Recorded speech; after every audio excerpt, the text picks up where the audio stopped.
شروع کر لیتے ہیں۔ اعوذ باللہ من الشیطان الرجیم، بسم اللہ الرحمن الرحیم۔ اللہم صلی علی محمد وعلی آل محمد کما صلیت علی ابراہیم وعلی آل ابراہیم انک حمید مجید۔ اللہم بارک علی محمد وعلی آل محمد کما بارکت علی ابراہیم وعلی آل ابراہیم انک حمید مجید۔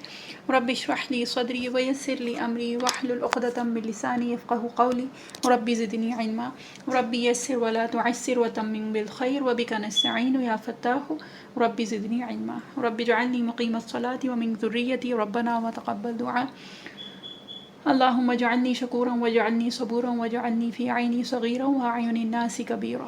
ربنا آتنا فی الدنیا حسنۃ وفی الآخرۃ حسنۃ وقنا عذاب النار، آمین۔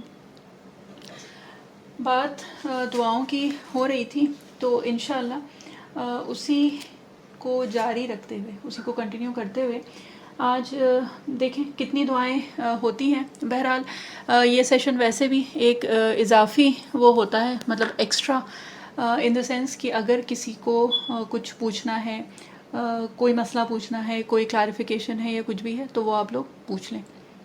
تو کسی کا کوئی سوال ہے، کسی کو کچھ بھی پوچھنا ہے تو آپ لوگ پوچھ لیجئے، اور اگر نہیں ہے تو ہم شروع کرتے ہیں۔ لیکن بیچ میں اگر کسی کا بھی کوئی سوال ہوگا تو آپ لوگ بلا جھجک پوچھ لیجئے گا، یا تو انمیوٹ کر کے یا پھر چیٹ میں ٹائپ کر کے انشاءاللہ۔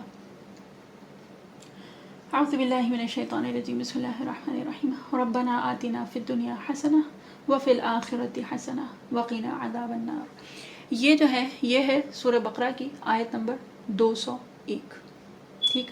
اور اس وقت جو بات ہو رہی ہے، مطلب سورہ بقرہ میں جو اللہ تعالیٰ ذکر فرما رہے ہیں اس کے ضمن میں، مطلب آگے پیچھے کی جو آیات ہیں وہ ہیں حج کی آیات، اور حج کی آیات، اور اس کے ساتھ ساتھ کیا ہے کہ ارکان حج کے بارے میں اللہ تعالیٰ بتا رہے ہیں، کہ عرفات کے بارے میں، اور وہ ساری چیزیں ہیں وہ بتائی جا رہی ہیں۔ اور اس میں پھر اللہ تعالیٰ یہ فرما رہے ہیں کہ ان لوگوں میں کچھ لوگ ہیں جو کہ اس طرح سے دعا کرتے ہیں، اور کس طرح سے کہ ربنا آتنا، مطلب یہ کہ دنیا کے لیے وہ سوال کرتے ہیں، وما لہ فی الآخرۃ من خلاق، اور ان کے لیے آخرت میں کچھ بھی نہیں ہے، ٹھیک ہے۔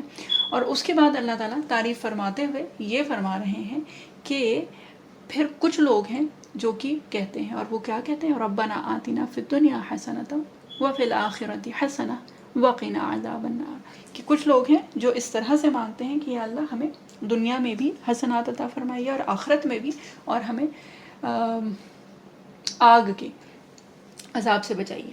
تو بات جو ہو رہی تھی وہ حج کی، اور حج میں جو بھی ارکان ہیں ان کی، اور پھر عرفات کی، اور اس کے بعد پھر اللہ تعالیٰ اس میں ایک چیز اور فرما رہے ہیں کہ کما ہداکم، کہ اس طرح سے اللہ تعالیٰ کا ذکر کرو جس طرح کہ اللہ تعالیٰ نے ہدایت دی ہے، یعنی کہ جس طرح سے اللہ تعالیٰ نے تمہیں کہا ہے کہ اللہ کا ذکر کرنا ہے، یعنی کہ جو بھی ارکان ہیں، جو بھی طریقہ ہے، جو بھی چیزیں ہیں، جو بھی باتیں ہیں، وہ سب کرنے کی۔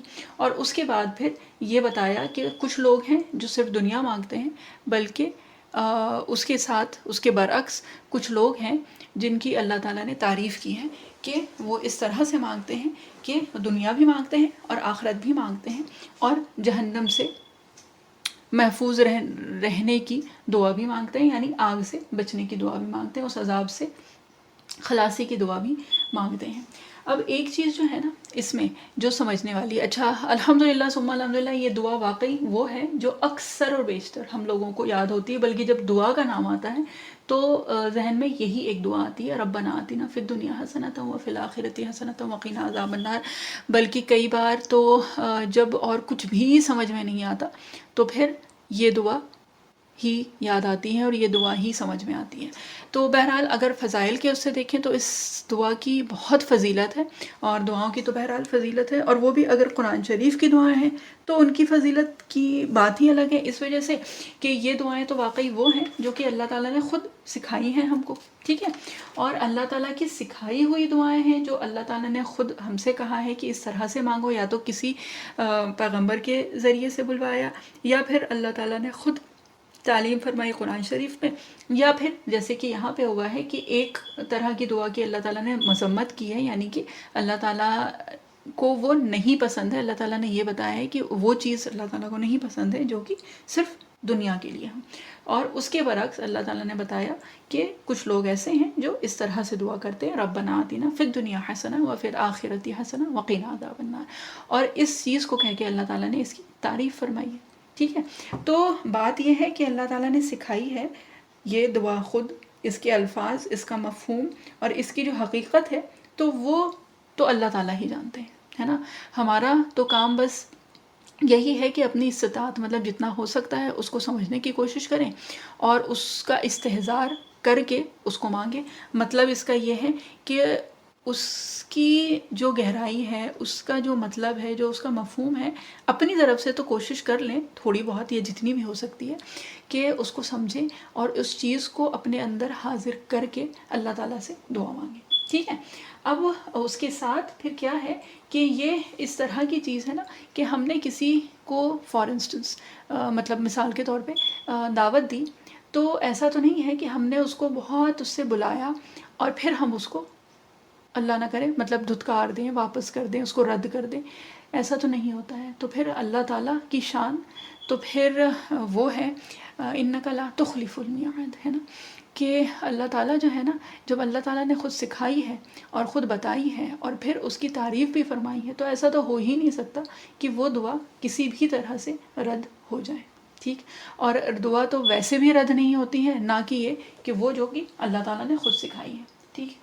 تو یہ کہ اس وجہ سے دعاؤں کی فضیلت، پھر قرآن شریف کی دعائیں اور اس کے بعد جو آتی ہیں وہ مسنون دعائیں، یعنی نبی کریم صلی اللہ علیہ وسلم نے جو ہم کو دعائیں سکھا دی ہیں، اور اس میں اکثر اور بیشتر جو دعائیں ہیں وہ ہیں یہ کہ دعائیں ویسے بھی، اور یہ کہ جو ہم لوگ صبح شام کے اذکار میں یا جو بھی مسنون دعائیں ہیں نا وہ ساری کرتے ہیں. اور اس کے علاوہ پھر یہ کہ کچھ خاص اوقات کی بھی دعائیں ہیں جو نبی کریم صلی اللہ علیہ وسلم سے منقول ہیں، یعنی کہ نبی کریم صلی اللہ علیہ وسلم نے ہمیں بتائی ہیں، یا پھر آپ صلی اللہ علیہ وسلم کچھ خاص اوقات میں کچھ دعائیں کرتے تھے.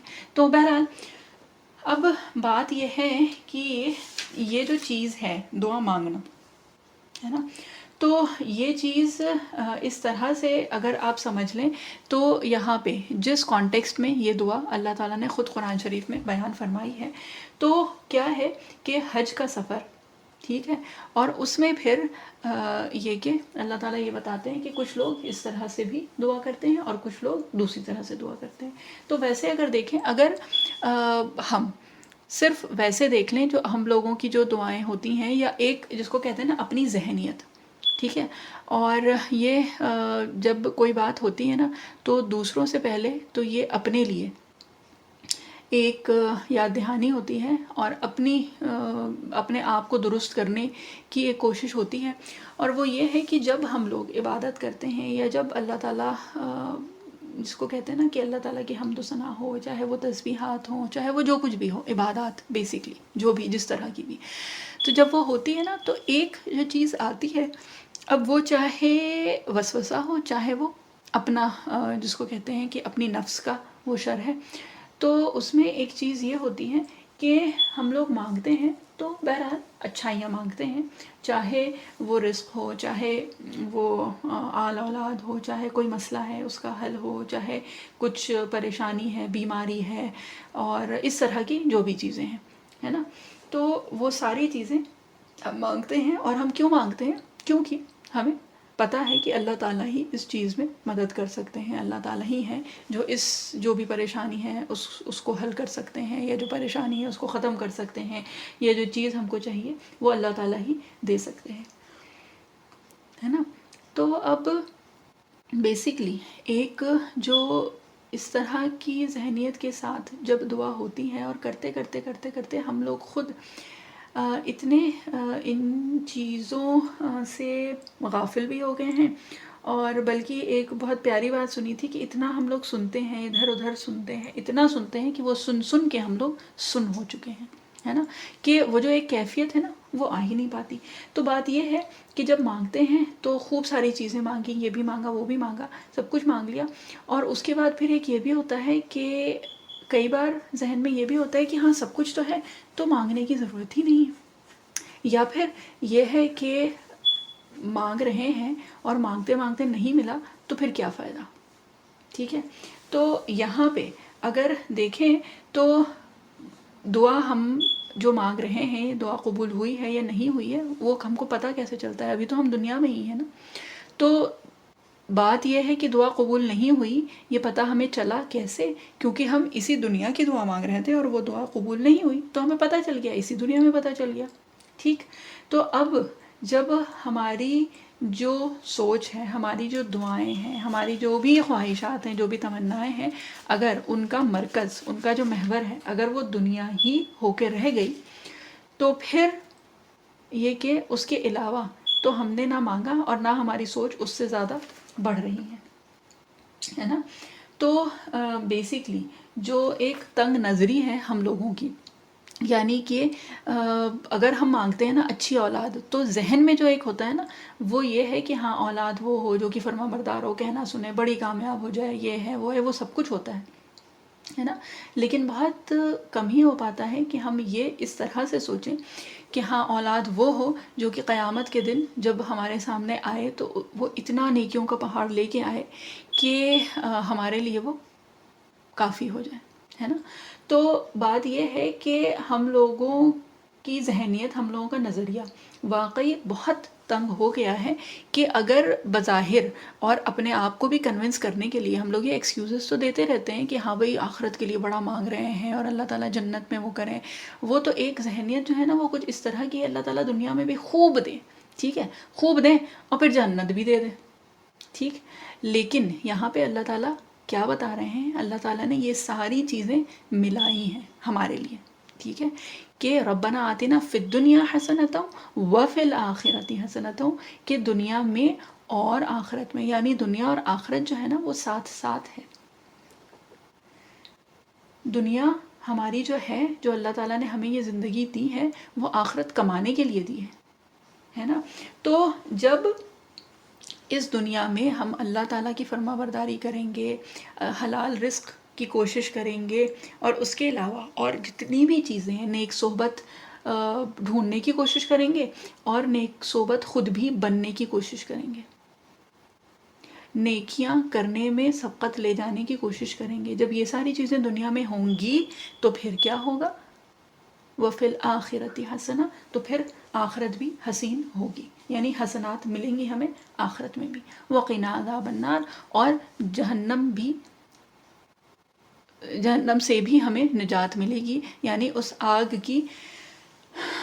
آگ کا جو عذاب ہے، آگ کی جو سزا ہے، اس سے بھی اللہ تعالیٰ ہمیں بچائیں گے.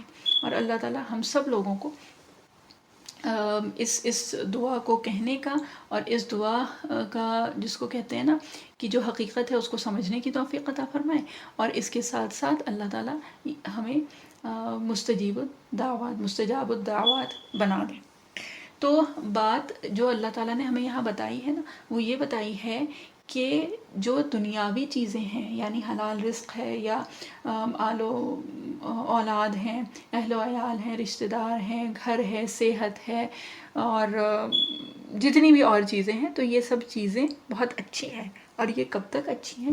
یہ اس وقت تک اچھی ہیں جب تک کہ یہ چیزیں ہمیں اللہ کی یاد سے غافل نہ کریں. یعنی دنیا بہترین چیز ہے جب تک کہ وہ ہمیں غفلت میں نہ ڈالیں. کہ ایک کہاوت ہی ہے یہ، اور ہے بڑی گہری، اور ہمیں تو بہت اچھی لگتی تھی، کہ ترک دنیا جہالت ہے اور غرق دنیا ضلالت ہے. یعنی اگر دنیا کو آپ نے چھوڑ دیا، یعنی مکمل طریقے سے چھوڑ دیا، تو وہ جو ہے وہ جہالت ہے، کیونکہ مقصود وہ ہے ہی نہیں. اور غرق دنیا ضلالت ہے، یعنی دنیا میں غرق ہو گئے، یعنی دنیا میں بالکل کھو گئے، تو وہ جو ہے وہ سراسر گمراہی ہے. اللہ تعالیٰ نے ہمیں خود سکھا دیا کہ دنیا بھی مانگنا ہے اور آخرت بھی مانگنا ہے، اور جہنم سے خلاصی بھی مانگنی ہے. اور حسنہ جو ہے وہ کیا ہے؟ وہ ہے خیر، بھلائی، اچھائی. اور اس میں کیا کیا چیزیں آتی ہیں؟ اس میں بہت ساری چیزیں آ جاتی ہیں. اور ظاہر سی بات ہے، جب اللہ تعالیٰ کے سکھائے ہوئے الفاظ ہیں تو اس میں تو جس کو کہتے ہیں نا کہ ہر چیز کی خیر اور بھلائی آ جائے گی. تو الگ الگ تفاسیر ہوئی ہیں اس کی، اور اس میں جو جس کو کہتے ہیں کہ ایک کلیکٹیولی جو بتایا گیا ہے وہ کیا ہے کہ اس حسنہ میں کیا آیا؟ عافیت اور کفاف. ٹھیک ہے، عافیت یعنی کہ سلامتی، سلامتی دین کی اور دنیا کی سلامتی، عافیت، اور بدن کی بھی سلامتی اس میں آ گئی، یعنی کہ دین ہمارا ہر فتنے سے محفوظ رہے، ہم لوگ گمراہی سے، گناہوں سے، شک و شبہات سے، شکوک سے اور ان سب سے محفوظ رہیں، ہم لوگوں کے دل اس طرح کی کسی بھی طرح کی شک و شبہات سے محفوظ رہیں، اور اس کے ساتھ ساتھ جسم جو ہے وہ تمام بیماریوں سے، امراض سے، ہر طرح سے، کمزوری سے، اور جس کو کہتے ہیں نا کہ بے تحاشا محنت مشقت سے، اتنی محنت مشقت جو کہ اللہ تعالیٰ کی یاد سے غافل کر دے، مطلب اتنی تھکن اور اتنا وہ کہ اللہ تعالیٰ کے سامنے کھڑے ہونے کی توفیق بھی نہ ملے، تو اللہ تعالیٰ ان سب سے ہمیں عافیت میں رکھے. ٹھیک ہے، اور عافیت تو ویسے بھی کہا جاتا ہے کہ اگر ایک جس کو کہتے ہیں جامع چیز اگر مانگنی ہے تو وہ کیا ہے؟ وہ عافیت مانگ لو، کہ اس میں ہر چیز، صحت، طاقت، توفیق، ہر چیز اس میں آ جاتی ہے اس عافیت میں. ٹھیک ہے، عافیت اور کفاف یعنی حسنہ میں کیا کیا چیزیں انکلوڈڈ ہیں؟ تو عافیت ہے، کفاف ہے، یعنی کہ جو بھی جتنی جو چیزیں ہیں وہ آپ کے لیے کافی اور شافی ہو جائیں. اس کے بعد نیک اہل، یعنی جو گھر والے ہیں وہ نیک ہوں، نیک ازواج ملے ہیں.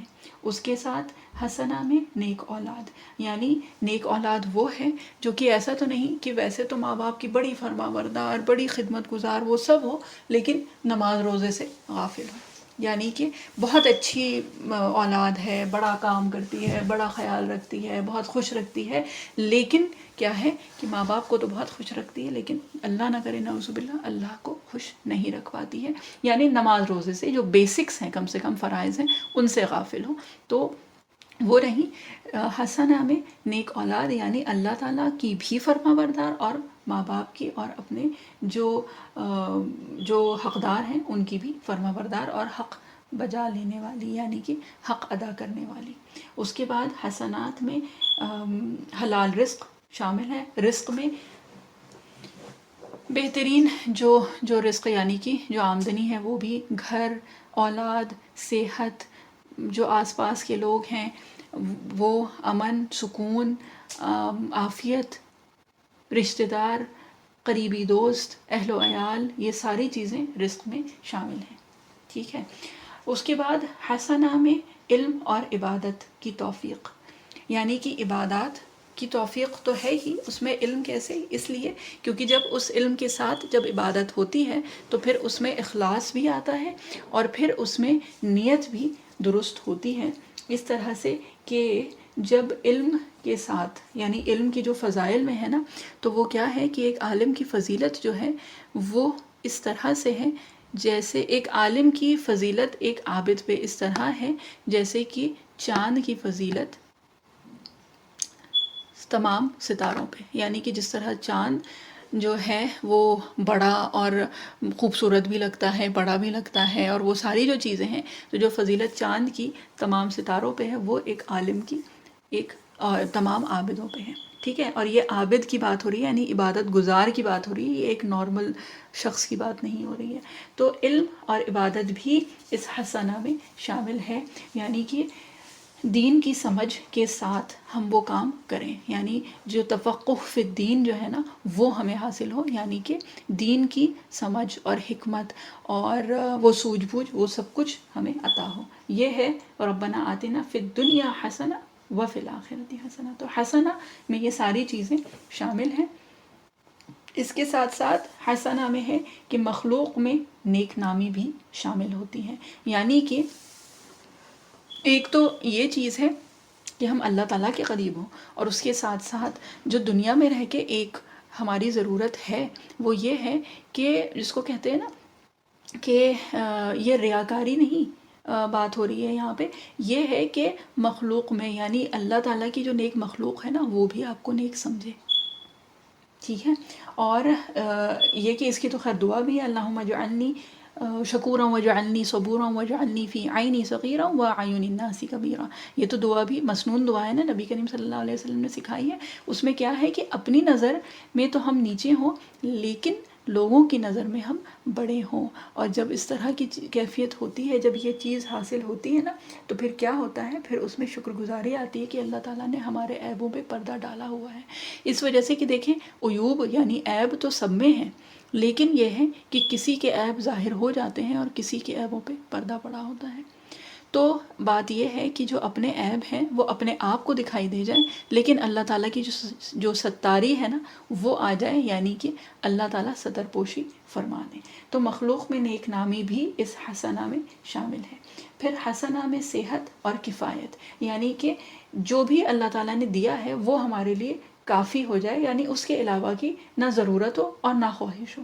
اور یہ بہت بڑی جس کو کہتے ہیں نا بہت بڑی نعمت ہے یہ.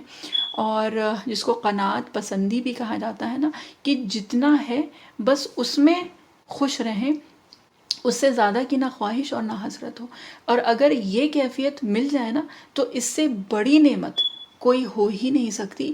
کہ یہ جتنی بھی اور چیزیں ہیں نا کہ ہاں یہ اس کا اتنا ہو گیا تو مجھے یہ اور چاہیے، اور چاہے وہ کھانے میں ہو، چاہے وہ پہننے اوڑھنے میں ہو، چاہے وہ اولاد میں ہو، چاہے یہ چیزیں ہوں کہ ہاں بھائی فلاں کی اولاد کو جو بھی ہے اس کا اس میں ایڈمیشن ہو گیا تو اس کے اتنے مارکس آ گئے، یہ ہے وہ ہے. کچھ نہیں. جب اللہ تعالیٰ وہ قناعت دے دیتے ہیں نا تو اس سے بڑی نعمت اور کچھ نہیں ہے. کہ جتنا ہے اللہ تعالیٰ نے بس اس میں ہی خوش مطمئن اور راضی رکھا ہے. تو اس سے زیادہ کی خواہش جب ہوتی نہیں ہے تو پھر کیا ہوتا ہے، پھر نہ جلن ہوگی، نہ کسی سے حسد ہوگی، نہ بغض ہوگا، نہ کینہ ہوگا. وہ ساری چیزوں سے انسان اپنے آپ بچ جاتا ہے نا. تو یہ کہ اللہ تعالیٰ اس حسنہ میں اللہ تعالیٰ صحت اور کفایت بھی اسی میں شامل ہے. اس کے بعد پھر کیا ہے، نصرت علی الاعداء، یعنی کہ جو دشمن ہے نا آپ کے، ان سے اللہ تعالیٰ آپ کی مدد کرے، ان کے مقابلے میں اللہ کی مدد شامل ہو جائے. پھر اس حسنہ میں قرآن کا فہم، یعنی کہ قرآن کا علم، اس کی سمجھ، اس پہ عمل کی توفیق اور وہ ساری چیزیں جو ہیں وہ شامل ہو جاتی ہیں اس حسنہ میں. اور حسنہ میں نیک صحبت بھی شامل ہے. ٹھیک ہے، تو اگر ایک بار اس کو دیکھ لیں تو عافیت ہے، کفایت ہے، نیک ازواج ہیں، نیک اولاد ہے، حلال رزق ہے، علم ہے، عبادت ہے، مخلوق میں نیک نامی، صحت، کفایت، قناعت، نصرت علی الاعداء یعنی کہ دشمنوں کے مقابلے میں آپ کی مدد اللہ تعالیٰ فرماتے ہیں. قرآن کا فہم، اس کا علم، اس کی سمجھ اور اس پہ عمل. اور صالح صحبت یعنی کہ نیک صحبت جب اللہ تعالیٰ عطا فرماتے ہیں نا، وہ خود اپنے آپ میں ایک دلیل ہوتی ہے کہ اللہ تعالیٰ بھی ہم کو اپنا پیارا بنانا چاہتے ہیں. ٹھیک ہے، تو بہرحال اللہ تعالیٰ ہم لوگوں کو توفیق عطا فرمائے. اور نیک صحبت پہ ایک بہت پیارا ایک قصہ ہے، اور وہ یہ کچھ اس طرح کا ہے. اچھا دیکھیں، قصے سے پہلے اگر کسی کا کوئی سوال ہے تو آپ لوگ پوچھ لیجئے، نہیں تو یہ کہ نیک صحبت کے لیے ایک یہ کہ شیخ سعدی شیرازی رحمۃ اللہ علیہ، تو ان کا نام تو سب نے ہی سنا ہے تقریباً، اور اکثر ان کے جو بھی چیزیں ہیں ان کی کہی ہوئی وہ نظر سے بھی گزرتی رہتی ہیں، سننے میں بھی آتی رہتی ہیں. بہرحال شیخ سعدی شیرازی رحمۃ اللہ علیہ کا ایک پوری جس کو کہتے ہیں کہ پورا وہ ایک کلام ہے، اور اس میں اس طرح کی ایک بات ہے، اور یہ ہے صحبت کے سلسلے میں. اور وہ کچھ اس طرح سے ہے کہ وہ کچھ اس طرح بیان کی گئی تھی کہ ایک جیسے پہلے زمانے میں سفر ہوتا تھا، ہے نا، سفر ہوتا تھا تو جیسے آج کل کا سفر ہوتا ہے کہ ٹرین پہ ہو چاہے کار میں ہو. اب تو خیر ٹرین کیا، پہلے زمانے میں جب ٹرین بھی شروع ہوئی تھی تو وہ بھی بڑی جس کو کہتے ہیں بہت بڑی نعمت تھی. اور لیکن اس میں بھی سفر کرنے کے بعد کیا تھا کہ ایک تھکان اور ایک جس کو کہتے ہیں نا کہ گندگی اپنے اوپر تو ہو ہی جاتی تھی. اور سب سے پہلے جب گھر پہنچتے تھے تو سب سے پہلے کیا ضرورت ہوتی تھی کہ اپنے آپ کو پاک صاف کیا جائے، یعنی کہ نہا دھو کے مطلب ایک اپنے آپ ایک جس کو کہتے ہیں نا وہ ایک چیز آتی تھی کہ بھائی سفر سے کوئی آیا ہے تو نہا دھو کے منہ ہاتھ دھو کے اور تھوڑا سا فریش ہو جائے. تو اب تو بہرحال اللہ تعالیٰ کا بڑا احسان ہے کہ اللہ تعالیٰ نے ہم لوگوں کو اور مزید نعمتیں عطا فرمائی ہیں کہ اب تو وہ بھی نہیں، اپنی گاڑی ہوتی ہے یا اپنا جو بھی سواری ہوتی ہے یا پلین کا سفر ہوتا ہے یا ٹرین کا بھی ہوتا ہے تو واقعی اس طرح سے ہوتا ہے کہ جس کو کہتے ہیں نا کہ تھکان بھی اور گرد و غبار گندگی ان سب سے بچت ہو جاتی ہے، بچاؤ ہو جاتا ہے. بہرحال یہ بات اور پہلے کی ہے، بہت زمانے پہلے کی، جب یہ ٹرینز اور یہ سب نہیں تھی. اور اس وقت کا یہ ہے کہ جب سفر ہوتا تھا تو تھکان بے انتہا اور بھوکا پیاسا آدمی اور گرد و غبار میں جس کو کہتے ہیں نا کہ اٹا ہوا شخص مسافر. اور یہ کہ مسافر کے اس سے اگر احکام بھی دیکھیں قرآن شریف میں تو مسافر کے لیے جو احکام آئے ہیں نا تو واقعی اس طرح کے ہیں کہ جو فقیر اور غریب اور غربا کے لیے جو ہے نا، جو محتاج اور مسکین کے ہیں، تو تقریباً مور اور لیس کم و بیش مسافر کے لیے بھی اسی طرح کا سین ہوتا تھا. وہ اس وجہ سے کیونکہ اپنا گھر بار سب چھوٹا ہوا، پاس میں زیادہ راہ کے علاوہ اور کچھ نہیں، اور وہ زیادہ راہ بھی بہت لمیٹڈ ہوتی تھی، یعنی جو ساز و سامان ہوتا تھا وہ بہت لمیٹڈ ہی ہوتا تھا، اس سے زیادہ کی توفیق ہو بھی نہیں پاتی تھی. اور ظاہر سی بات ہے کیسے ہو کہ اگر اتنا سامان آدمی لے کے چلے تو پھر سفر کیسے کرے، کیونکہ ایک جو بھی جانور ہے اس پہ ہی سفر ہوتا تھا. تو بہرحال تو اس طرح کی چیز تھی. ٹھیک، تو یہ جو ایک مکالمہ ہے یعنی کہ ایک کانورسیشن ہے، یہ کس کی ہے؟ یہ ہے ایک اس مسافر کی. اور جب وہ مسافر جس بھی اپنی منزل پہ پہنچا تو وہاں پہ اس کو نہانے دھونے کے لیے اس کے لیے انتظام کیا گیا. ٹھیک ہے، انتظام میں یہ کہ جو بھی پانی کا بندوبست ہوا، اور اس کے ساتھ پہلے زمانے میں جب صابن یا اس طرح کی، مطلب اب تو بس رہنے ہی دیں، مطلب وہ شیمپو اور کنڈیشنر اور باڈی واش اور پتہ نہیں کیا کیا چیزیں ہوتی ہیں. بہرحال پہلے زمانے میں کیا تھا کہ مٹی رکھی جاتی تھی، پاک مٹی، اور اس سے پھر پاکی یا طہارت حاصل کی جاتی تھی. تو یہ کہ یہ جو ایک مکالمہ ہے یہ اس مسافر کا اس مٹی سے ہے جو اس کے لیے رکھی گئی ہے اپنے غسل کے لیے، یعنی کہ اپنے آپ کو پاک صاف کرنے کے لیے. ٹھیک ہے، تو یہ مسافر جو ہے نا یہ بڑا حیران پریشان ہے اس لیے کہ اس کے اوپر جو گندگی ہے وہ کیا ہے؟ دھول مٹی لگی ہوئی ہے. ٹھیک، دھول مٹی اس کے اوپر لگی ہوئی ہے، اور اس کو صاف کرنے کے لیے جو اس کو سامان دیا گیا ہے وہ کیا ہے؟ وہ پانی تو ہے، اور پانی کے ساتھ ساتھ کیا ہے؟ وہ مٹی ہے. ٹھیک، اور وہ مٹی جب اس نے ہاتھ میں اٹھائی اپنے، مطلب جیسے یہ کہ یہ بھی ہوتا تھا کہ زیادہ اہتمام اگر کرنا ہوتا تھا تو وہ جو پاک جو مٹی ہوتی تھی اس کی ایک جس کو کہتے ہیں نا کہ ایک کیک، ایک ٹکیا کی شکل بنا کے اور وہ پھر استعمال کی جاتی تھی. وہ اس طرح سے سمجھ لیں جیسے ہم لوگوں کے آج کل کے جو صابن ہوتا ہے تو اس طرح کی ایک شکل دے دی گئی. ٹھیک ہے، اور اس میں خوشبو تھی. تو یہ جو مٹی ہے جس سے کہ پاکی حاصل کرنا ہے، تو اس سے اس مسافر نے یہ پوچھا کہ تم ہو تو وہی چیز جو میرے اوپر لگی ہوئی ہے، یعنی دھول مٹی ہے، اور اس کی وجہ سے میں جو ہے وہ جس کو کہتے ہیں کہ گندا بھی مانا جا رہا ہوں، ناپاک بھی ہوں، اور یہ کہ خود بھی طبیعت میں ایک جس کو کہتے ہیں نا کہ نشاط نہیں ہے، تھوڑی مطلب کراہیت بھی ہوتی ہے، اور وہ ہے تو ایسا کیوں ہے جبکہ تم بھی وہی مٹی ہو جو میرے اوپر لگی ہوئی ہے. تو اس کے جواب میں اس مٹی نے جو کہا وہ بات شیخ سعدی نے رحمۃ اللہ علیہ نے فرمائی، اور وہ یہ ہے کہ میں ہوں تو وہی چیز. ٹھیک ہے، یعنی وہی گرد و غبار ہوں، وہی چیز ہوں جو کہ لوگوں کے قدموں کے نیچے ہوتی ہے. وہ جب ہوا ہلکی سی بھی ایک ہوا آتی ہے تو میرا کوئی ٹھکانہ بھی نہیں ہے، یہاں سے وہاں اڑا کے لے جاتی ہے، پھر کہاں میرا ٹھکانہ ہوتا ہے، کہاں میں پہنچتی ہوں، کچھ بھی نہیں پتہ ہے. لیکن میرے ساتھ جو معاملہ ہوا ہے وہ کچھ اس طرح کا ہوا ہے کہ مجھے کچھ دن کی صحبت مل گئی تھی پھولوں کی.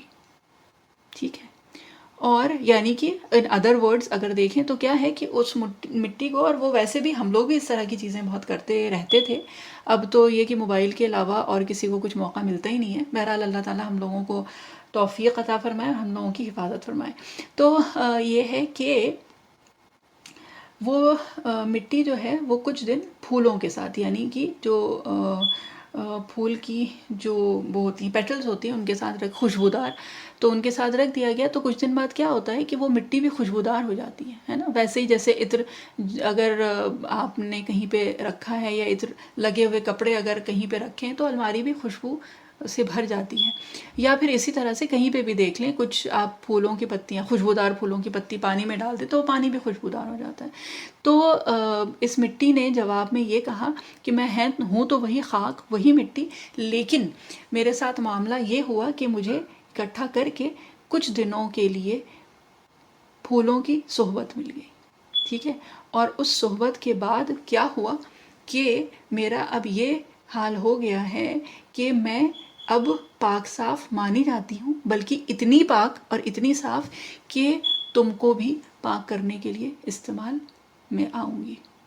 ٹھیک ہے، تو یہ بات جو ہے یہ ہے جو شیخ سعدی رحمۃ اللہ علیہ نے جو بتانے کی کوشش کی ہے، جو بتایا گیا ہے وہ یہ ہے کہ نیک صحبت سے کیا اثر ہوتا ہے. ٹھیک ہے، نیک صحبت جو ہے وہ تاثیر رکھتی ہے، اور وہ اس طرح سے کہ جس کو کہا جاتا ہے نا کہ ذرہ جو ہے وہ کہاں سے کہاں پہنچ جاتا ہے صحبت کی وجہ سے. ٹھیک، تو بہرحال اللہ تعالیٰ ہم لوگوں کو نیک صحبت دلائیں، اللہ تعالیٰ ہم لوگوں کو نیکوں کاروں کا ساتھ دلائیں.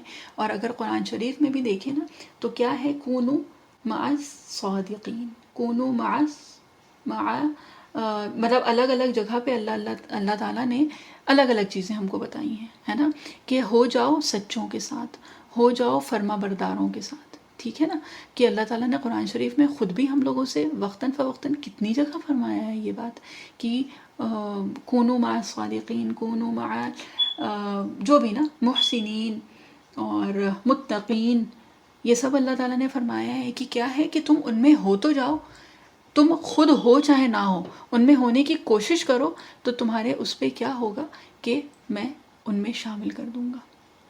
ٹھیک، اور دیکھیں صحبت کی بات ہوئی ہے. بہرحال اچھا پہلے یہ والی بات مکمل کر لیتے ہیں، ربنا آتنا فی الدنیا حسنہ وفی الآخرۃ حسنہ وقنا عذاب النار. اور اسی طرح سے پھر جو ایک صحبت یا پھر یہ نا کہ ریاءً، مطلب یہ کہ صرف اس چیز کو دکھانے کے لیے ہی اگر ہم نیکی کی کوشش تو کریں تو اللہ تعالیٰ توفیق بھی دیتے ہیں. ٹھیک ہے، یعنی کہ جو کونو مع الصادقین جو ہے نا، تو اس میں اللہ تعالیٰ نے یہ نہیں کہا کہ تم ہو جاؤ سچے، انہوں نے کہ اللہ تعالیٰ نے کیا فرمایا کہ سچوں میں سے ہو جاؤ. تو اس کی ایک تفسیر جو آئی ہے نا بہت پیاری، وہ یہ ہے کہ اگر نہیں بھی ہونا تو کوشش تو کر لو کہ ان کے ساتھ اٹھو بیٹھو، ان کی صحبت لو، تو انشاءاللہ کیا ہوگا کہ تم بھی ان میں سے ہو جاؤ گے. ٹھیک ہے، یعنی کہ اس طرح سے کہ اتنا ان کے ساتھ بیٹھتے ہیں اٹھتے ہیں کہ پھر ان کی صحبت کا اثر ہونے لگتا ہے. اور اسی طرح سے صرف اچھی صحبت کا نہیں، بری صحبت کا بھی اثر ہوتا ہے. تو اللہ تعالیٰ ہم لوگوں کو نیک صالح صحبت عطا فرمائے، اور اللہ تعالیٰ ہم لوگوں کو نیک صالح صحبت بننے کی بھی توفیق عطا فرمائے. تو حسنہ میں یہ ساری مطلب 10 12 15 چیزیں یہ ساری آ گئیں. بیسکلی خوشحالی دنیا اور آخرت کی، اور اس خوشحالی میں کیا ہے، ہر چیز آ جاتی ہے. ٹھیک ہے، حسنہ حسین، اسی سے یہ جو ہم اردو میں حسین کہتے ہیں نا، حسین مطلب خوبصورت. تو اس سے اگر دیکھیں نا تو ویسے اگر قرآن شریف سے جو پتہ چلتا ہے وَزَيَّنَ لَهُمُ الشَّيْطَانُ، کہ شیطان بھی کبھی کبھی کیا ہوتا ہے کہ بہت ساری چیزیں ہمیں خوبصورت کر کے دکھاتا ہے، یعنی مزین کر کے دکھاتا ہے. اور اس کا مطلب کیا ہے، اس کا مطلب یہ ہے کہ اصل میں وہ خوبصورت ہوتی نہیں ہے، شیطان ان کو ہمارے سامنے خوبصورت دکھاتا ہے. ٹھیک ہے، اور اسی کے برعکس بھی ہوتا ہے کہ اصل میں وہ چیزیں اچھی ہوتی ہیں، بہت خوبصورت ہوتی ہیں، ہے نا، ہمارے لیے بہترین ہوتی ہیں، لیکن کیا ہوتا ہے کہ شیطان ہمیں انہیں مشکل کر کے دکھاتا ہے، یا پھر بہت جس کو کہتے ہیں نا سخت اور بہت تنگ کر کے دکھانے لگتا ہے. اور کیا ہوتا ہے اس کے بعد یہ ہوتا ہے کہ ہم جو شیطان کی مزین کی ہوئی چیزیں ہیں نا وہ ہم کرنے لگتے ہیں، اور جو شیطان ہمیں جو نیکیاں جو دکھاتا ہے کہ وہ بہت مشکل ہیں یا بڑی جس کو کہتے ہیں کہ بورنگ ہیں، اور وہ تو اس طرح سے پھر دھیرے دھیرے کر کے نیکیاں ہاتھ سے چھوٹنے بھی لگتی ہیں. تو اس وجہ سے اللہ تعالیٰ نے ہمیں جو سکھایا ہے وہ کیا کہ حسنہ مانگو، یعنی کہ جو اصل اس کو کہتے ہیں نا حقیقتاً جو خوبصورتی ہے نا، جو خوبصورت چیزیں ہیں، حقیقتاً جو اچھائیاں ہیں، جو خوشحالی ہے، تم وہ مانگو. تم کسی بھی طرح سے شیطان کے دھوکے میں آ کے ان چیزوں کو نہ مانگنا شروع کر دو جو شیطان تمہیں مزین کر کے دکھاتا ہے، یعنی کہ جو شیطان تمہیں حسین کر کے دکھاتا ہے. ٹھیک ہے. تو یہ کہ اللہ تعالیٰ ہمیں خود سکھا رہے ہیں کہ اچھی چیزیں مانگو جو اصل میں خوبصورت ہیں، جو اصل میں حقیقتاً جو اچھی ہیں. کہ واقعی کبھی کبھی حلال چیز جو ہوتی ہے نا وہ بالکل ناممکن لگتی ہے، یا پھر اگر ویسے دیکھ لیں تو حلال بہت بورنگ سا لگتا ہے نا، مشکل بھی ہوتا ہے کہ اب کہاں بچیں، کیسے بچیں، اب یہاں پہ بھی حرام ہے، وہاں پہ بھی حرام ہے. اب ٹھیک ہے تھوڑا بہت تو چل جاتا ہے، کوئی اتنا بھی مسئلہ نہیں ہے. آپ لوگ تو بس ایسے ہی بہت زیادہ اس کو کہتے ہیں نا سختی کرتے ہیں، یا پھر یہ کہ بہت اسٹرکٹ ہونے لگتے ہیں. تو یہ ساری جو چیزیں ہیں نا یہ وہی ہے جو شیطان کا ایک دھوکہ ہے. اور وہ کیا ہے کہ جو برائیاں ہیں ان کو اچھائیاں کر کے دکھاتا ہے، انہیں آسان کر دیتا ہے، اور جو اچھائیاں ان کو ہمارے لیے بہت مشکل کر دیتا ہے. تو بہرحال اللہ تعالیٰ ہم سب لوگوں کی حفاظت فرمائے، اور جو حقیقتاً اچھی چیزیں ہیں جو ہمارے لیے جو خوشحالی کی چیزیں ہیں اللہ تعالیٰ ہمیں وہ کرنے کی توفیق عطا فرمائے انشاءاللہ. اور اس کے ساتھ پھر اچھا ہاں ایک جو بہت فضیلت جو ہے اس دعا کی وہ یہ ہے کہ نبی کریم صلی اللہ علیہ وسلم کی یہ دعا تھی، اور یہ وہ دعا تھی جو آپ صلی اللہ علیہ وسلم سب سے زیادہ مانگا کرتے تھے، اور سب سے زیادہ جس کا حکم دیا ہے آپ صلی اللہ علیہ وسلم نے مانگنے کا وہ یہ ہے کہ ربنا آتنا فی الدنیا حسنہ وفی الآخرۃ حسنہ وقنا عذاب النار. اور یہی دعا جو جب عمرے یا حج کے لیے جاتے ہیں نا تو طواف میں بھی یہی دعا مانگنا مسنون ہے، یعنی کہ آپ صلی اللہ علیہ وسلم کثرت سے یہ دعا مانگتے تھے طواف کے دوران. تو بہت مانگتے تھے آپ صلی اللہ علیہ وسلم یہ دعا. اور ظاہر سی بات ہے اللہ تعالیٰ کی سکھائی ہوئی اور نبی کریم صلی اللہ علیہ وسلم یعنی حبیب اللہ صلی اللہ علیہ وسلم کی سب سے زیادہ مانگی ہوئی دعا ہے. تو اس میں ڈیفینیٹلی ہمارے لیے دنیا اور آخرت ہر طرح سے اس میں فائدہ ہے. اور اس سے ایک اور جو چیز پتہ چلتی ہے نا وہ یہ پتہ چلتی ہے کہ دنیا جو ہے وہ مذموم نہیں ہے، یعنی کہ دنیا کے لیے مانگنا بری بات نہیں ہے. دنیا تو اللہ تعالیٰ نے ہمیں بھیجا ہی دنیا میں ہے نا، تو پھر جب دنیا میں بھیجا ہے تو دنیا مانگنا تو بری بات نہیں ہوگی. ہاں بات جو ہے وہ یہ ہے کہ دنیا تو ہم طلب کر رہے ہیں، لیکن وہ دنیا طلب کر رہے ہیں جو ہمیں اللہ تعالیٰ کے قریب لائے. ٹھیک ہے، یعنی گھر ہے، گھر والے ہیں، صحت ہے، امان ہے، سکون ہے، جو ہمیں خوراک مل رہی ہے، جو رزق ہے، یہ ساری چیزیں جو ہے نا، اور جو بھی ہم لوگ جو امن میں جو لوگ رہ رہے ہیں، تو یہ ساری جو چیزیں ہیں نا یہ سب جب چیزیں موجود ہوتی ہیں ہمارے پاس تبھی تو ہم کو موقع ملتا ہے اللہ تعالیٰ کی عبادت کا اور اللہ تعالیٰ کی شکر گزاری کا، نہیں تو نہ کہاں سے ملے گا. تو دنیا اگر ہم نے مانگی ہے نا تو اس میں برائی نہیں ہے. برائی اس چیز میں ہے کہ ہم صرف وہی مانگیں اور وہ اس نیت سے ہی مانگیں کہ بس وہ یہیں پہ ہو اور میں اس سے بھی اوپر ہو جاؤں اور اس سے بھی اونچی ہو جاؤں، اور ایک تکبر آ جائے اپنے اندر. جب وہ چیزیں آتی ہیں نا وہ مذموم ہے، یعنی وہ غلط چیز ہے جو اللہ تعالیٰ کو پسند نہیں ہے. ٹھیک ہے، کیونکہ اگر تکبر آئے گا تو پھر تشکر نہیں آ پاتا ہے. ٹھیک ہے، تکبر کبر سے ہے یعنی کہ ایروگنس، پرائڈ، اور تشکر جو ہے وہ کیا ہے، گریٹفلنس، مطلب شکر گزاری. تو جو لانا ہے نا وہ تشکر لانا ہے، اور جب وہ دنیا ملتی ہے تو تشکر آتا ہے. ٹھیک ہے، اور مذموم وہ ہے یعنی کہ منع اس چیز سے کیا گیا ہے، اس مانگنے سے اور اس دنیا سے جس کی وجہ سے ہمارے اندر تکبر پیدا ہو جائے، کیونکہ یہ دو چیزیں جو ہیں یہ ایک ساتھ ایک انسان کے اندر بہت مشکل ہے رہنا، ہے نا.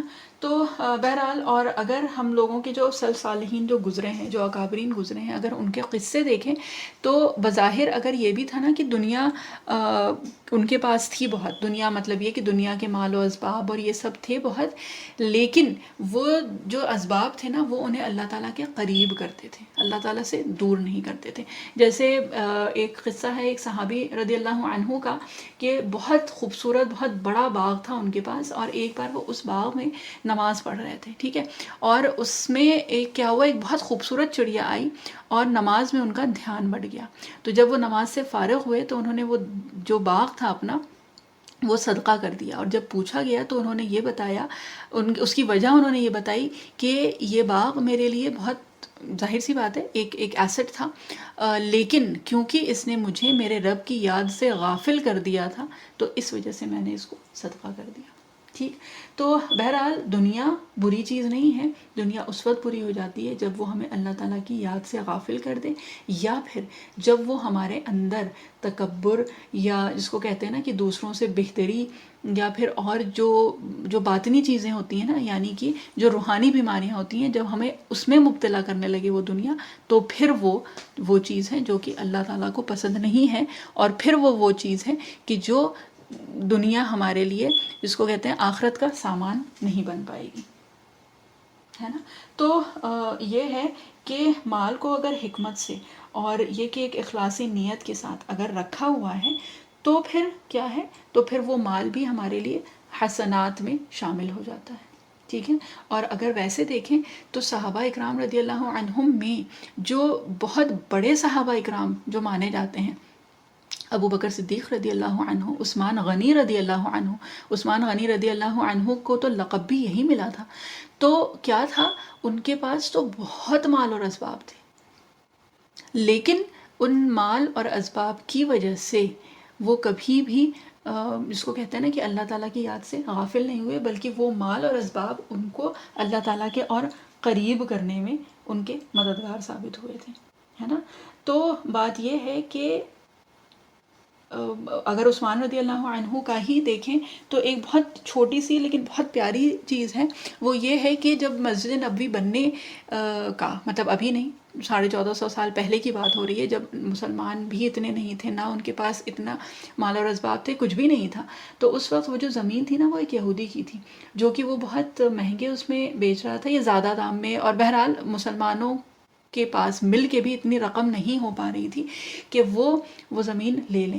تو پھر اس وقت عثمان رضی اللہ عنہ نے وہ زمین فروخت کی. ٹھیک، تو زمین اس وقت انہوں نے اپنا مال دے کے اور وہ خریدی تھی. اور اگر ویسے دیکھیں تو یہ سوچئے کہ وہ مسجد نبوی کا وہ حصہ جس میں ایک ایک نماز کا ثواب جو ہے وہ کئی ہزار نمازوں کا ہے، اور ایک ایک وقت میں کتنے لاکھ لوگ وہاں پہ نماز پڑھتے ہیں، اور ان سب کا ثواب عثمان غنی رضی اللہ عنہ کو.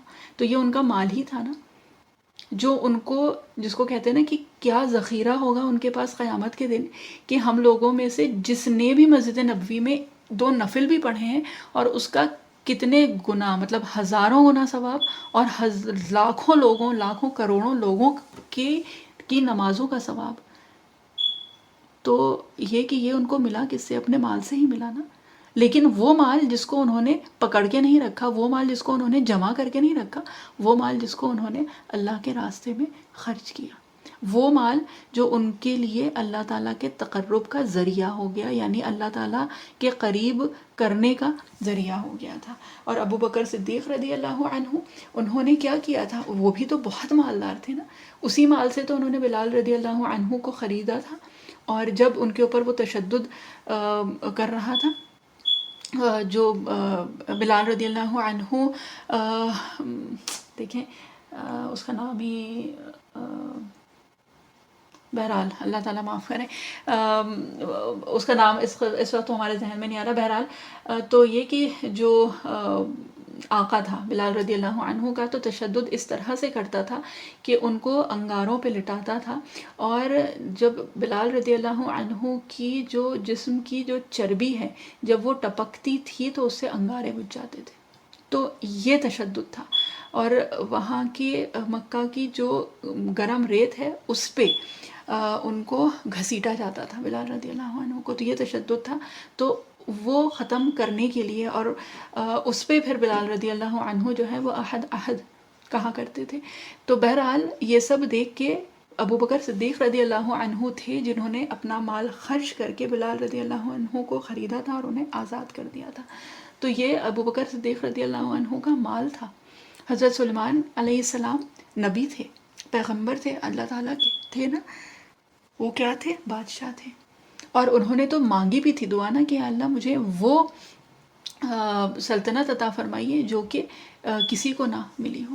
تو مال جو ہے بذات خود بری چیز نہیں ہے۔ دنیا میں اگر اللہ تعالیٰ نے اسباب دیے ہیں آپ کو، جس کو کہتے ہیں نا مینز دیے ہیں، تو وہ بری چیز نہیں ہے۔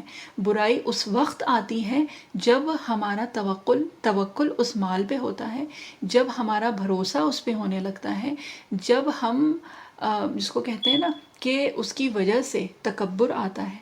اور یہ اتنی جس کو کہتے ہیں نا فائن لائنز ہیں کہ ہم لوگوں کے ایمان تو واقعی اتنے کمزور ہیں، ہم لوگوں کی ذہنیت، ہم لوگوں کا نظریہ، کہ ذرا سا جس کو کہتے ہیں خوبصورتی مل جاتی ہے، ذرا سا مال مل جاتا ہے، ذرا سا جمال مل جاتا ہے، ذرا سا بچے جس کو کہتے ہیں اچھی جگہ سیٹل ہو جاتے ہیں اور دوسروں کے نہیں ہو پاتے ہیں، تو اپنے آپ اندر سے دل مسکرانے لگتا ہے نا۔ تو اگر مذموم ہے نا تو وہ ہم جیسے لوگوں کے لیے دنیا مذموم مطلب مذمت شدہ، اس لیے کیونکہ ہم لوگوں کے تو دل ہی اس قدر ایمان سے خالی، اتنے کھوکھلے، اور جس کو کہتے ہیں ہم لوگوں کی اگر ہم لوگ دنیا مانگتے ہیں تو واقعی اس میں صرف دنیا ہی ہوتی ہے۔ تو اللہ تعالیٰ، اچھا بات ایک بار وہی ہے کہ یہ آپ لوگوں کی بات نہیں ہے، ہم اپنی بات کر رہے ہیں کہ اللہ تعالیٰ ہم لوگوں کو بچائیں، اللہ تعالیٰ ہم لوگوں کو یہ جو دعائیں ہم لوگوں کے جس کو کہتے ہیں نا زبانوں پہ جاری رہتی ہیں، الحمدللہ ثم الحمدللہ، یہ بھی اللہ تعالیٰ کی نعمت ہے۔ اللہ تعالیٰ ان دعاؤں کی حقیقت تک ہم کو پہنچائیں، ہم لوگوں کو پہنچائیں۔ اللہ تعالیٰ ان دعاؤں کا جو اثر ہے نا وہ ہم لوگوں کے قلب پہ بھی، ہم لوگوں کے دلوں پہ ان کا اثر ہو۔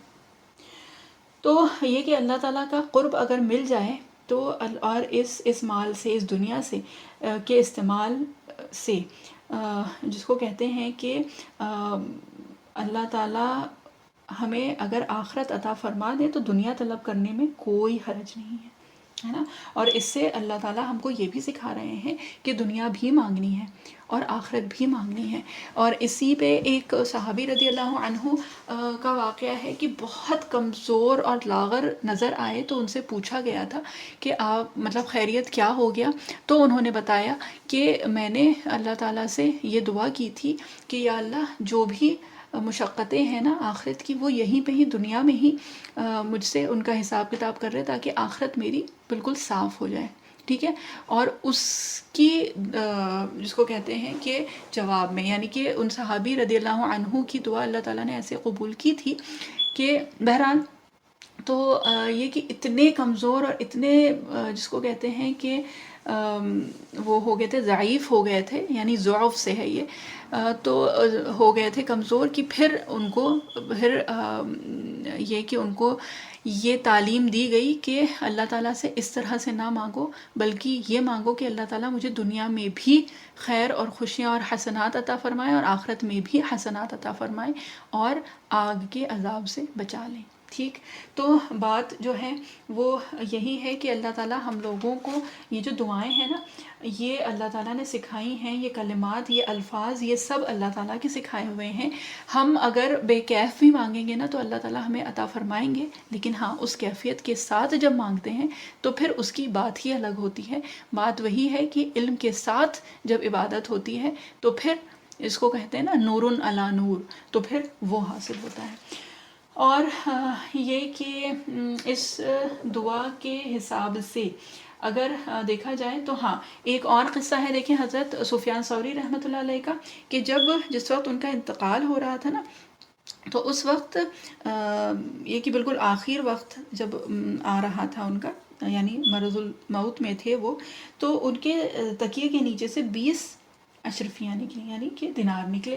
تو جب وہ نکلے تو پھر ظاہر سی بات ہے، اب دیکھیں اتنے بڑے بزرگ اور ساری چیزیں، اور پھر کتنی مطلب ہم لوگوں کے لیے تو بہت ہی بڑی چیز ہوتی ہے کہ مولانا ہیں اور دیکھو کتنے ٹھاٹھ سے رہتے ہیں، یا پھر مولانا ہیں تو اگر ان کا کچھ اچھے کپڑے انہوں نے پہن لیے تو کتنی بری بات ہے، ٹھیک۔ تو ہم لوگوں بہرحال ہم لوگوں کی ذہنیت، ہم سب لوگوں کی اللہ تعالیٰ معاف کریں، وہ ہوتا ہے کہ دین اگر کوئی دیندار ہے تو اس کا آٹومیٹک ایک سینونیمس چیز کیا ہو جاتی ہے کہ ہم اس کو مان لیتے ہیں کہ دنیا سے بے رغبتی، دنیا اس کے لیے بالکل مذموم ہے، بس اب اس کو کیا ہے کہ زہد اور تقوی اختیار کر لینا چاہیے، اور رہبانیت جو ہے وہ اسلام میں نہیں ہے، ٹھیک ہے، رہبانیت کیا ہے کہ ہر چیز کو آپ دنیا کو ترک کر دیں، سب کچھ چھوڑ دیں، اور بس یہ کہ اللہ کی راہ میں بس نکل جائیں، اور جس کو کہتے ہیں نا گھر بار یہ وہ سب کچھ چھوڑ دیں. تو وہ چیز اور ریلیجنز میں یعنی کہ ان لوگوں نے اپنے آپ اختیار کی ہے.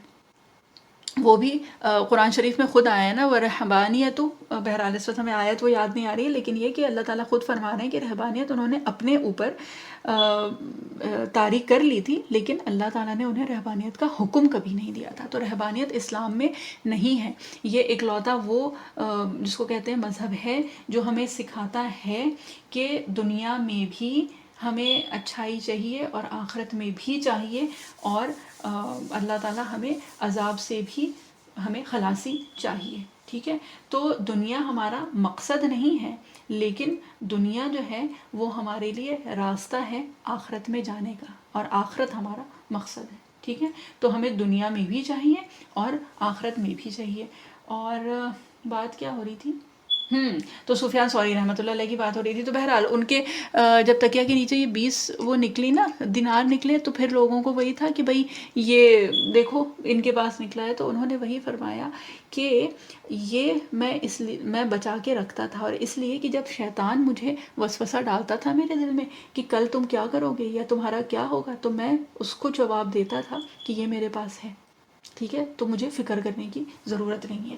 تو اس پہ جو جس کو کہتے ہیں کہ جو تبصرہ ہوا ہے وہ یہ ہے کہ انہوں نے ان 20 دیناروں سے یعنی ان اشرفیوں سے بھی انہوں نے اللہ تعالیٰ کا قرب حاصل کر لیا، یعنی کہ اپنی آخرت انہوں نے اس مال سے بھی حاصل کر لی. جو ہم لوگ کئی بار ہوتا ہے نا کہ اللہ تعالیٰ اس چیز سے بھی بچائیں کہ فقیر ہوتا ہے، لیکن اس کا تکبر اور اس کا وہ ایسا ہوتا ہے کہ نہ دنیا میں اس کے لیے کچھ ہوتا ہے اور نہ آخرت میں. تو اللہ تعالیٰ ہم لوگوں کو اپنے حفظ و امان میں رکھیں، اللہ تعالیٰ حفاظت کریں. کہ کبھی کبھی ہوتا ہے نا کہ بہت پریشانی میں، بہت جس کو کہتے ہیں کہ پریشانیوں میں ہوتے ہیں، لیکن کیا ہوتا ہے کہ اس میں دل کی کیفیت ایسی ہوتی ہے، اپنی ذہنیت کچھ ایسی ہوتی ہے کہ وہ پریشانیوں میں جانے کے بعد بھی اللہ تعالیٰ سے وہ قرب حاصل ہو ہی نہیں پاتا ہے، کیونکہ ہم اپنے میں ہی اتنے کھوئے رہتے ہیں. اپنا جس کو کہتے ہیں سیلف پٹی ہوتا ہے، یا پھر تکبر ہوتا ہے، یا پھر اس طرح کی جو بھی اور چیزیں ہوتی ہیں اس میں ہی اتنا کھوئے رہتے ہیں کہ اس کے علاوہ پھر ہم کو اس پریشانی سے یا وہ جو بھی آزمائش سی اس سے کوئی تقرب حاصل نہیں ہوتا اللہ تعالیٰ کا، بلکہ کیا ہوتا ہے کہ اس سے تکبر حاصل ہو جاتا ہے. تو اللہ تعالیٰ ہم لوگوں کو معاف کریں، اللہ تعالیٰ ہم لوگوں کو بہترین توفیق عطا فرمائے. اور یہ ہے کہ اس کی بات ہو رہی تھی نا کہ ان کی طرح ہونے کی ہی کوشش کر لیں، یعنی نیک صحبت کی بات ہو رہی تھی. تو اس پہ ایک اور جو ایک قصہ تھا وہ تھا حضرت موسیٰ علیہ السلام کا قصہ. کہ بہت سارے قصے ہیں ویسے تو، لیکن یہ کہ ابھی جو ہے نا کونوا مع الصادقین، اور یہ کہ ان کے ساتھ ہو جاؤ، ان کے جیسے ہو جاؤ. اللہ تعالیٰ وقتاً فوقتاً ہم لوگوں کو ترغیب دیتے رہتے ہیں نا قرآن شریف میں. تو یہ کہ موسیٰ علیہ السلام کا جو قصہ ہے نا، جب وہ میدان میں سب اکٹھا ہوئے تھے، اور جس کو کہتے ہیں کہ وہ سارے جادوگر، اور انہوں نے اپنی اپنی جو بھی لکڑیاں تھیں، چھڑیاں تھیں، وہ سب ڈالی تھیں، اور وہ پھر سانپ میں تبدیل ہو گئی. اور پھر موسیٰ علیہ السلام نے پھر اپنا عصا ڈالا، اور پھر کیا ہوا کہ وہ ایک بہت بڑا اژدہا بن گیا، اور اس نے ان سارے سانپوں کو نگل لیا. ٹھیک ہے، یعنی جتنے بھی جادوگر تھے، ان کے جتنے سانپ تھے، سب کو وہ نگل گیا. اب کیا ہوا کہ اس وقت کیا ہوا کہ جتنے جادوگر تھے وہ سب سجدہ ریز ہو گئے، اور کیا کہا؟ آمنتو بی ربی موسیٰ و ہارون. ٹھیک ہے، برب العالمین. ٹھیک ہے، یعنی کہ وہ سارے کے سارے جادوگر جو ہیں وہ اسی لمحہ وہ ایمان لے آئے اور سجدے میں گر گئے کہ ہم ایمان لاتے ہیں موسیٰ کے رب پہ، یعنی رب العالمین پہ. اب یہ بات تو ہو گئی، اور اس کے بعد کیا ہوا کہ فرعون بہرحال غصہ ہوا، یہ ہوا وہ ہوا، اور اس نے کیا کہا کہ میں ان لوگوں کا ہاتھ پیر کاٹوں گا خلاف جانب سے، اور کیا کروں گا؟ انہیں سولی پہ لٹکا دوں گا. اور وہ ہو بھی گیا، یعنی کہ فرعون نے وہ کر بھی دیا. ٹھیک، اب یہ سب تو ہو گیا. اب موسیٰ علیہ السلام تو موسیٰ علیہ السلام تھے، نبی تھے، ان کو تو پتہ چل گیا کہ یہ ہوا کیا معاملہ. تو موسیٰ علیہ السلام کیا تھے؟ کلیم اللہ. تو موسیٰ علیہ السلام نے اللہ تعالیٰ سے پوچھا کہ یا اللہ، یہ جو جتنے بھی جادوگر تھے، ٹھیک ہے، یہ آئے تھے آپ کے نبی کے مقابلے میں، ہے نا. اگر ان کا گناہ دیکھیں تو کتنا بڑا گناہ تھا ان کا. کیا تھا کہ نبی کا مقابلہ کرنے آئے تھے، اور کس کے کہنے پہ؟ فرعون کے کہنے پہ، ہے نا. فرعون لعنت اللہ کے کہنے پہ، جو آج تک اس کی مثال ہزاروں سال بعد بھی اس کی مثال دی جاتی ہے. اللہ تعالیٰ نے قرآن شریف میں اس کی بارہا مثال دی ہے. اس کے لیے کہا ہے نا کہ اس کو نشانی رکھ لیا ہے ہم نے آگے آنے والوں کے لیے، یعنی آخر زمانے تک اس کو نشانی بنا کے اللہ تعالیٰ نے چھوڑ دیا. اور یہ سورہ نازیات میں بھی ہم لوگ پڑھ رہے ہیں. تو بہرحال تو موسیٰ علیہ السلام نے کہا کہ آئے تو تھے آپ کے نبی کے مقابلے میں، اور آپ نے انہیں شہادت کی موت دے دی. اب وہ کیسے؟ وہ اس وجہ سے کہ بھئی نبی کے ہاتھ پہ انہوں نے بیعت کی، مطلب نبی کے ہاتھ پہ وہ ایمان لائے، موسیٰ علیہ السلام کے سامنے وہ ایمان لائے تھے. تو نبی کے ہاتھ پہ ایمان لانا بہت بڑا درجہ ہے، ٹھیک ہے. اور اس ایمان لانے کی وجہ سے فرعون نے انہیں سولی پہ لٹکایا، ہے نا. پھانسی ہو گئی تھی ان سب کو. تو یعنی کہ انہیں شہادت مل گئی، اور شہادت بھی نبی کے سامنے. تو موسیٰ علیہ السلام نے یہی وہ کیا کہ یا اللہ آئے تھے آپ کے نبی کے مقابلے میں اور آپ نے انہیں شہادت کا درجہ دے دیا. تو یہ کیا بات ہوئی؟ تو اللہ تعالیٰ نے جواب میں پتہ ہے کیا کہا، اور اتنی پیاری اور اتنی سمپل چیز کہ یا اللہ جب وہ اللہ تعالیٰ نے فرمایا کہ یا موسیٰ جب وہ آئے تھے نا تو وہ تیرے حلیے میں آئے تھے. یعنی کہ جو موسیٰ علیہ السلام کا جو حلیہ تھا، جو موسیٰ علیہ السلام کا جو ایک اپیئرنس جو ہوتا تھا، جو اٹائر ہوتا تھا، جو ان کا لباس ہوتا تھا، وہ بھی اسی طرح سے آئے تھے. تو یا اللہ یہ اللہ تعالیٰ نے یہ فرمایا کہ موسیٰ یہ تیرے حلیے میں آئے تھے نا، تو میں نے انہیں شہادت کی موت عطا فرما دی. ٹھیک ہے. یعنی کہ وہ آئے تو تھے موسیٰ علیہ السلام کے مقابلے میں، لیکن دکھنے میں وہ ویسے لگ رہے تھے جیسے کہ موسیٰ علیہ السلام ان کے حلیے میں آئے تھے. تو بات یہ ہے کہ ان کی طرف، ان کے ساتھ آنے کی ہم کوشش تو کریں، ان کی طرح دکھنے کی تو کوشش کریں، کچھ تو کریں اپنی طرف سے. تو اللہ تعالیٰ ہمارا انشاءاللہ اگر نیت بہترین ہوگی، اگر اخلاص ہوگا نا، تو اللہ تعالیٰ انجام بھی نیتوں پہ ہی کرتے ہیں. اللہ تعالیٰ ایک جس کو کہتے ہیں نا واحد ایک ہیں جو کہ ہمارے رزلٹس نہیں دیکھتے ہیں، ہماری کوششیں دیکھتے ہیں. لیس للانسان الا ما سعی، کہ انسان کے لیے وہی ہے جو کچھ اس نے محنت کی، جو کچھ اس نے کوشش کی. تو ہم کوشش تو کر لیں تو اللہ تعالیٰ ہمیں ہماری کوششوں پہ انشاءاللہ ہمارا انجام بھی بہترین کریں گے. سبحان اللہ و بحمدہ، سبحانک اللہم و بحمدک، نشہد ان لا الہ الا انت، نستغفرک و نتوب الیک. سبحان ربک رب العزت عما یصفون وسلام علی المرسلین والحمد للہ رب العالمین برحمتک یا ارحم الراحمین. جزاک اللہ خیر. السلام علیکم ورحمۃ اللہ وبرکاتہ.